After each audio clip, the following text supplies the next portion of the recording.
Assalamualaikum warahmatullahi wabarakatuh.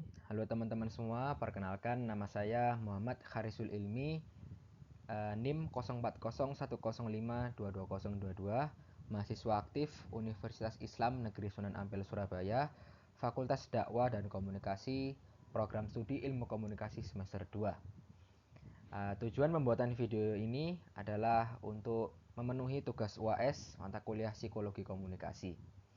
Nah, pada video kali ini saya akan membawakan sebuah permasalahan yang berjudul Berani Lawan KDRT, Sosialisasi Anti Kekerasan dalam Rumah Tangga. Nah, ada beberapa poin pembahasan yang akan saya jelaskan pada PPT kali ini. Yang pertama yaitu apa itu KDRT, yang kedua statistik KDRT di Indonesia, yang ketiga dampak KDRT pada korban, yang keempat tanda-tanda KDRT, yang kelima mencegah KDRT, dan yang terakhir mengatasi KDRT. Nah, masuk ke poin pertama. Apa sih KDRT itu? KDRT atau kekerasan dalam rumah tangga adalah suatu tindakan kekerasan yang dilakukan oleh salah satu anggota keluarga terhadap anggota keluarga lainnya. Kekerasan ini dapat berupa fisik, psikologis, seksual, ataupun ekonomi. Nah, tindakan kekerasan ini tidak hanya terjadi pada pasangan suami istri, namun juga bisa terjadi pada anak-anak, orang tua, atau anggota keluarga lainnya. Kekerasan dalam rumah tangga merupakan masalah serius yang dapat merusak kehidupan keluarga. Tidak hanya korban yang menderita, namun juga anggota keluarga lainnya juga akan terdampak oleh kekerasan tersebut. Oleh karena itu, penting bagi kita semua untuk memahami apa sih KDRT itu dan bagaimana cara mencegah serta mengatasi tindakan kekerasan tersebut. Selanjutnya, statistik KDRT di Indonesia. Menurut data dari Kementerian Pemberdayaan Perempuan dan Perlindungan Anak, pada tahun 2020 terdapat lebih dari 100.000 laporan kasus kekerasan dalam rumah tangga di Indonesia. Dari jumlah tersebut, sekitar 90% korban adalah perempuan yang mengalami berbagai bentuk kekerasan, mulai dari fisik, psikologis, hingga seksual. Bahkan diperkirakan masih banyak kasus yang tidak dilaporkan ke pihak berwenang. Nah, dari data statistik ini, tentu kasus kekerasan ataupun KDRT di Indonesia ini terbilang masih sangat tinggi ya. Kemudian yang poin selanjutnya yaitu dampak KDRT pada korban. Korban KDRT seringkali mengalami dampak psikologis yang sangat berat seperti depresi, cemas, trauma, dan stres pasca trauma tersebut. Mereka juga dapat mengalami gangguan tidur, kecemasan yang berlebihan, dan penurunan kualitas hidup secara keseluruhan. Selain itu, korban KDRT juga dapat mengalami dampak fisik yang serius seperti luka-luka, memar, patah tulang, dan yang terparah hingga sampai ke kematian. Nah, dalam sebuah kasus di Jakarta, ada seorang wanita bernama Sari yang dibunuh oleh suaminya setelah bertahun-tahun menjadi korban KDRT. Nah, kasus ini juga bisa menjadi contoh bagi kita semua yang menunjukkan bahwa betapa pentingnya mengenali tanda-tanda KDRT dan memberikan dukungan kepada korban. Selanjutnya tanda-tanda KDRT. Ada dua tanda dalam kekerasan dalam rumah tangga ini, yakni tanda fisik dan yang kedua tanda psikologis. Untuk tanda-tanda fisik ada banyak seperti memar, luka-luka, atau bekas gigitan yang tidak dapat dijelaskan dengan alasan yang masuk akal. Kemudian cedera atau luka pada area genital, rambut rontok secara tiba-tiba, patah tulang, atau cedera lainnya yang berulang-ulang tanpa alasan yang jelas. Kemudian untuk tanda-tanda psikologis seperti merasa takut atau khawatir ketika berbicara tentang pasangan atau hubungan, perubahan mood yang drastis seperti mudah marah atau menangis secara terus-menerus. Kemudian isolasi sosial atau penarikan diri dari teman dan keluarga. Dan yang terakhir kecemasan atau depresi yang parah. Poin selanjutnya yakni mencegah KDRT. Ada beberapa cara yang dapat dilakukan untuk mencegah terjadinya tindakan KDRT. Di antaranya adalah yang pertama, meningkatkan komunikasi yang sehat dalam hubungan. Berbicaralah dengan pasangan secara terbuka dan jujur mengenai perasaan dan kebutuhan masing-masing. Yang kedua, hindari penggunaan kekerasan atau ancaman dalam menyelesaikan konflik.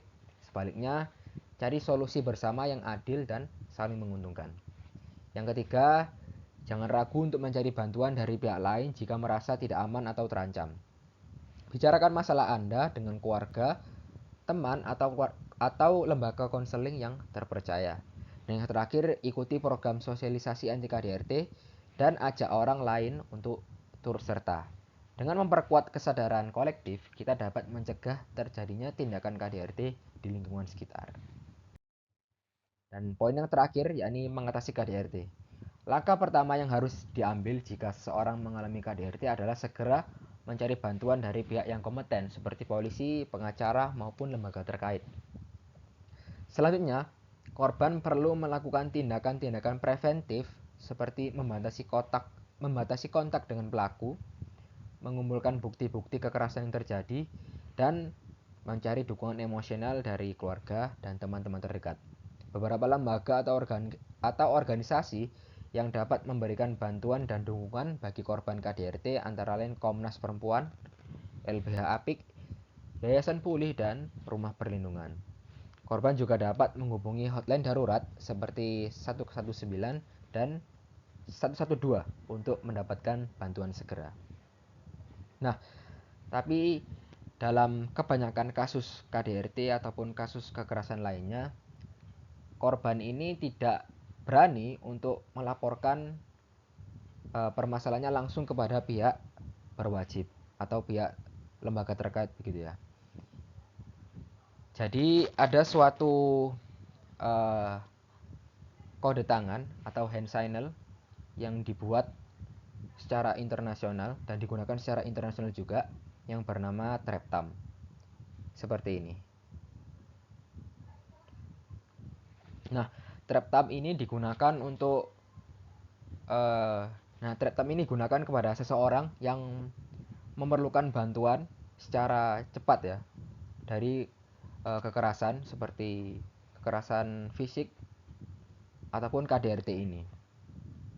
Nah, menurut saya pribadi, kode tangan ini juga merupakan sebuah solusi yang efektif dan fleksibel bagi para bagi para korban dari tindak kekerasan ini, karena seperti yang saya sebutkan tadi ya, korban itu pada permasalahan pada umumnya korban itu kan tidak berani untuk melaporkan ke pihak berwajib atau lembaga terkait. Jadi perlu suatu cara atau suatu solusi yang jangan sampai pelakunya ini tahu kalau korban itu melaporkan pelaku tersebut, karena jika ketahuan dilaporkan, pelakunya pasti tidak akan tinggal diam dong, pasti akan melakukan kekerasan yang berlanjut dan bahkan bisa lebih dari kekerasan sebelumnya. Nah, maka dari itu hand signal ini, TREPTAM ini sebuah solusi yang sangat efektif dan fleksibel karena bisa digunakan dalam berbagai kondisi. Sebagai contoh, suatu pasangan yang terjadi KDRT, suami istri, istrinya lagi keluar sama suaminya, terus istrinya di luar gitu ya, melakukan hand signal TREPTAM ini kepada orang random yang lewat gitu ya. Ini juga bisa jadi solusi. Kemudian waktu video call mungkin dengan keluarga atau teman-teman bisa juga digunakan. Karena hand signal ini, TREPTAM ini seperti nyaru gitu ya, kayak nyapa orang. Nah, tapi diginikan. Nah, gitu ya. Kemudian situasi lain seperti dalam kondisi di tempat umum yang ada CCTV-nya, kode tangan ini juga bisa digunakan dengan mengarahkan kode tangan ini ke CCTV. Nah, tapi juga ada permasalahan atau kendala bahwasannya di Indonesia ini juga masih banyak orang yang awam atau tidak terlalu mengenal mengenai hand signal TREPTAM ini. Jadi perlu untuk melakukan sosialisasi lebih lanjut mengenai kode tangan TREPTAM ini ya.